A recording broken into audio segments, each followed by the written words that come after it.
What's up? Hope you guys are doing well today. I know I was just on the other day, but I'm going to jump on again because I may have mentioned that I'm kind of in a little bit of a dilemma with Midi controllers, especially when I can travel with. But I'm not like a big piano player per se by trade. I'm a guitar player, bass player, but I play keyboard, and I always say I can right hand the hell out of out of something, and kind of pick around. But I'm not Elton John or Billy Joel or any piano player by any stretch like that. Wish I was. It'd be incredible. Some of these guys are really good at this stuff. And not to say if I just didn't apply myself, I couldn't do it, because I could. Doesn't matter how old or young you are, you can do it. But I'm poking around here and just doing a lot of research. Hold on a second. Hush. I've used this for years, and I love this thing, and I'm not getting rid of it. This is the Akai LPK25. I love this thing. It's incredible. It'll always serve a purpose, but it doesn't have sustain on it, and you got the octave up and down, but I don't have the expression that I'd need, and just a few things, knobs to, assign if I want to filter something or do something with CC control, the consistent, Midi, continuous control, CC, you get it, assigning knobs and such, which is cool. And in Logic Pro and some of these DAWs, even Reason, it makes it very easy to right click, hit Midi learn, and twist the knob you want, and it finds it. It's so cool. But 1 second more.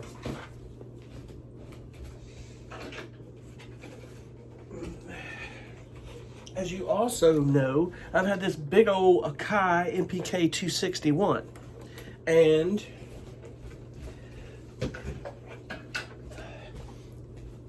as I may have mentioned, I had problems with it some time ago, and I don't know what was really going on. I don't really know at all. Started pitching up everything in my sessions and doing weird things, and really it's just more than I need.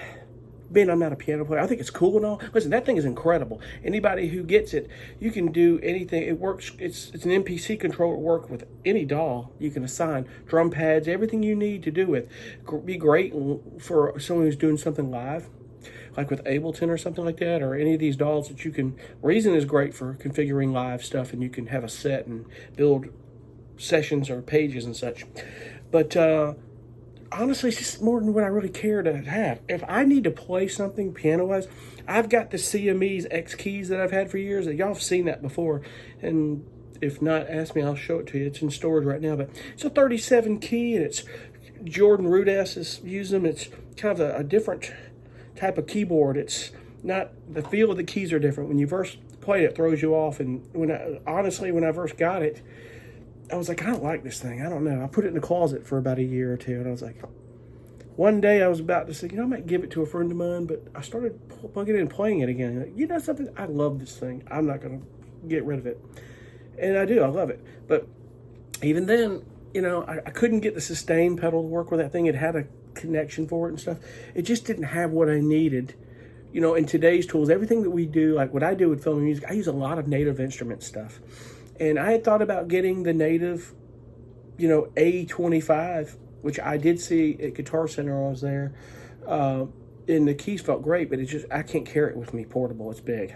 It's a big 25 key, It would be great to work with complete control, but I can do complete control with my mouse. I'm fine with that. The good thing about complete control that I'm learning, if you are aware of complete control, is that anything that is NKI or NKS that goes in contact, you can scroll through and type what you're looking for, and it'll bring in everything that has something to do with pads, pulse sense. You can filter things, and I love that feature, and I will probably more likely start using that feature to sift through things I have forgotten about, because I've got a lot of stuff I've had that forever, and I forgot about it, and I'm like, this is how bad it's gotten. I've got so much stuff that I forget about it, that I could be using those tools, and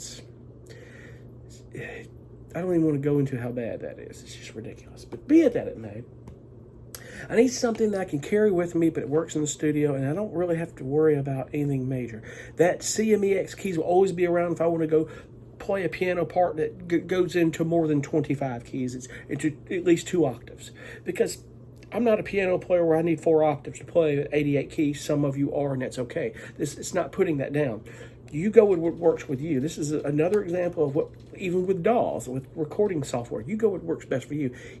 You really don't need all the stuff that I buy, but I get it because I'm always searching for tools that I can use in the film music and production music that I do, as well as other things. And I'm just one of those kind of guys that I just love to have it at my disposal because it's there, and it's that kind of thing has helped me tremendously. I don't mean to jump around so much here, but for instance, I did a brief months ago on spaghetti western type, and in the brief didn't state spaghetti western, but it was kind of a western-esque feel of tension music and stuff. And there was an app, there was a spaghetti western VST sample app that was absolutely cool. It was incredible, and it got me through that because I don't have to go out and buy a banjo. I don't have to go out and buy a mandolin. I don't have to go out and buy a harmonica because I don't play harmonica. I don't play banjo. Now, 6-string banjo I could. We can do that. But be it that it may, it got me through putting textures under my guitar and things I was doing, because the focal point of those cues and those tracks were guitar and bass, and they had drums in there that really fit the mark, drum samples and the kit that really fit the mark to have in that type of music that gave you that western, spaghetti western, old western movie, Southwest feel. I don't know, I can't even remember what the brief stated, but if you'd listen to the tracks, you'd get it. You know, it kind of a hybrid feeling and stuff. But getting back to my point, you use the tools that work for you. That's my point here. And I think I found something. God, I hope I have, because I don't feel like spending any more dang money on this stuff. I've got stuff I've got to get rid of that I don't even use right now. That MPK 261 is one of them. And in fact, you probably have to pay for the shipping. But if you're interested in that 261, I'll sell it to you for less than what I paid for it. I think I paid like $499 for that thing on Amazon. So we'd figure something out. You'd get it less. It's brand new. It's sitting in the studio the last few months. Just let me know if you happen to. Otherwise, it's on Craigslist. I'm selling. Also, I'll let you know, too, on a side note, my old MacBook Pro is for sale. I am selling it. And the lowest I'll take is $1,000 because it is incredible. I only got a new one because I needed more hard drive space. I needed more RAM. But with this, you still can do incredible things with it. The specs on this one here, there's no way you're ever going to get it for that at Apple or Best Buy or anywhere else. You're just not going to. It's really, it's 2 terabytes of hard drive on it. If you're interested in that, we'll figure something out. Let me know. I've got a MacBook Pro, and I'm not keeping. I don't need 2 of them. You know, it's just my thing. If I needed it, and I'll just have to worry about that when I cross that bridge or something. No, it is what it is. It's not a perfect world. You can't be ultimately foolproof of everything in life. If this were to go down and I was down a few weeks getting it fixed, you deal with it, you know. But I want to show you what I did get, and you've heard of these, and I was just going through watching videos. YouTube is a great thing, as you know. I don't claim to be the be-all, end-all, and I pass on what works for me, and my videos may help you, and I hope that they do. I think a couple of you have stated that they do, and I thank you, and I'm so glad I was able to help you, and hope that I continue to. But I got the Novation Launch Key Mini 25. This thing is cool, and a few years ago, I picked around when I was at Guitar Center and these places on the keys, and I was like, it doesn't feel right, but it's a major improvement in their keys. They feel great. It's tiny. It's not meant to be a piano, but you can play with it. It's really cool. You've got an octave button where you can switch back and forth and do these things. But it has the pads. You've got the strip for modulation and pitch. It takes a little getting used to. But I think it's cool. When you're traveling, it's something compact like I do. I'll sit in a Panera Bread or a Starbucks or when I was in my RV, anywhere, in a hotel room. This is perfect. There are people that have these in their studio, and that's all they need. And they'll have a big one just in case they wonder if they're piano players or someone comes into their studio. But I think it's great. I just sat down with Logic here in Omnisphere and started MIDI learning knobs, and it's seamless. It's great. It's perfect. I think it works fantastic. I haven't gotten into it too much here, but there on the back, if you look, not there, that's like some key lock. See that? You've got a sustain pedal thing. I have a sustain pedal I've been using for years. It's like a momentary channel switch for an amp, but it was a great sustain pedal for years. I'm gonna plug it in here, see if it works. I actually go to my storage unit because I have things I need to take there and things I need to bring back. That's just what it is. But I think this thing is going to work great for me, and I'm going to give it a chance, you know. I really am. On a side note, though, you guys may agree, Guitar Center is not what it used to be. They're not well right now. I just walked into the one here in Charleston, South Carolina, and it's not good. It is not Sam Ash. Of course, they have one store. It's up in, I think, Indiana. But I think it's Sweetwater. They're not Sweetwater, but it's not Sam Ash either. I'm sorry. Sam Ash is in Vegas. I know maybe somewhere else. But it's not Sweetwater, which they have one store, I think is in Indiana. And Sam Ash is the one I saw in Vegas. It's an amazing display of things and stuff in stock. And I don't know what's going on with Guitar Center. All of a sudden, I do know that between Amazon and Sweetwater and Sam Ash, they've given them their run for their money. But I'm sure that most of you agree already anyway. But luckily they had one of these in stock, and I just wanted to put my hands on it and see it today. And for $109 plus tax, I think it was like $120.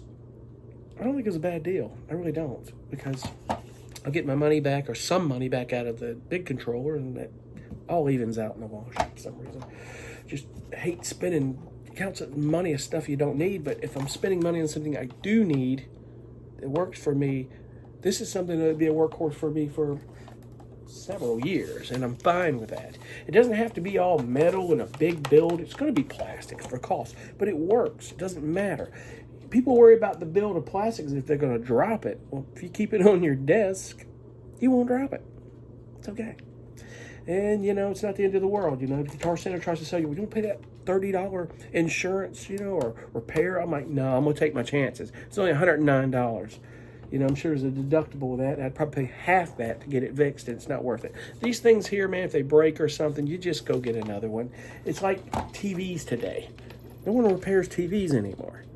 You know, unfortunately, you have to just take it to the dump or recycle bin or wherever and go get another one, you know. And it's the world we're in right now. And there's good to that, but there's kind of not so good to that, because sometimes when I look at things, they just don't make things like they used to. They really don't. So, but anyway, I don't want to ramble. I'm rambling on here more and more. But, you know, as I get on and something comes along, you know, I'll hop on and cut you guys in on it. I really will. And I intend to when I get out to the conference. I really want to turn the camera on if I can. There'll be some people out there I'd love to pop the camera on and say, hey, you know, and maybe give you a little more insight about the conference. If you're in production music and you're ever interested in going to the music conference, there's a couple of them that are really good. I know a lot of people talk about Taxi in their road rally, and honest to God, I've never been to one. I saw the virtual one last year, but they said it's a great event. If you have a lot of classes and stuff that's really cool that they don't have at the production music conference, but they're different conferences. The production music conference is very serious. It's really meticulous about the industry and dealing with supervisors and libraries and how all that works. And really, if you want to sit down and meet supervisors and talk to them, that's the place to do it. Now, I'm not saying they're going to take your music or be able to connect with them. They're hard. And the best way to start, and I mentioned before, is libraries. Don't be afraid of that. Don't let people say, forget those libraries. You need to go straight to supervisors. Because I'm going to let you in on a little something a lot of people don't know, and some of you know, you already know, is that supervisors who have clients that want somebody at publishing, you're not always going to get 200% like it used to be. There are times that you would, but you're going to have a really hard way to go when you've got libraries and you get 100% of your writers. They're paid to get that other half of that publishing, the 100%. They're paid for that to get your music placed, and enough volume of that, it pays off. And there are people that will tell you this and can attest to this. It's working, it's growing for me, and I can tell you it is. Guarantee you that. It's a volume business. Libraries can get you out there, and you've got a repertoire, you've got experience. If you tell these guys what library you're in, I mean, a lot of these supervisors go, well, who are you working with? What libraries? Because they may pull music from those libraries, and they're going to go listen to what you're doing for those libraries. And chances are, next time you meet them, they go, I remember you, yeah. Send me some music or do this. They want to know what you're the best at and all this other stuff I've spoken of. But it's a great conference. That's just my point. And I'm going to be out there September 21st to the 23rd. and I'll flip the camera on when I go. So anyway, I'm hopping off. I don't want to run too long, but I wanted to kind of talk about this because some of you struggle with MIDI controllers and just one thing that works particular. This is something that I think I hope, we're going to give it a shot. We're going to see.